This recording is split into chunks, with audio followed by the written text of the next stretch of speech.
রামায়ণে বর্ণিত সেই লক্ষণ রেখা, যা পেরোনোর সাহস কোনো বীরেরই ছিল না। কিন্তু প্রশ্ন হলো, এর পিছনে কি সত্যি কোনো অলৌকিক শক্তি ছিল, নাকি নিছকই জাদু, না এর পিছনে অবশ্যই ছিল কোনো বিজ্ঞান অথবা মনস্তত্ত্ব? আজকের এই ভিডিওতে আমরা এই প্রশ্নের উত্তর খুঁজব।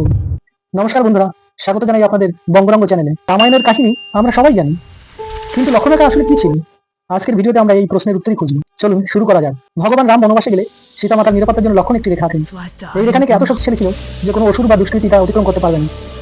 রাবণ যখন ছদ্মবেশে এসে ভিক্ষা চায়, সীতা করুণায় পড়ে সেই রেখা পার করেন, আর তখনই ঘটে যায় মহাবিপদ।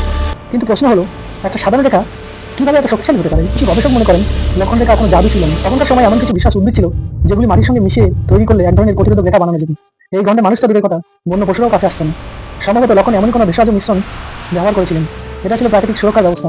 কিন্তু এখানে গল্পের শেষ নয়। কিছু ইতিহাসবিদ বলেন লক্ষণ রেখা ছিল এক ধরনের মনস্তাত্ত্বিক অস্ত্র। মানুষের মনে এমন ভয় ঢুকিয়ে দেওয়া হয়েছিল যে কেউ সে রেখা পার করতে সাহস করত না।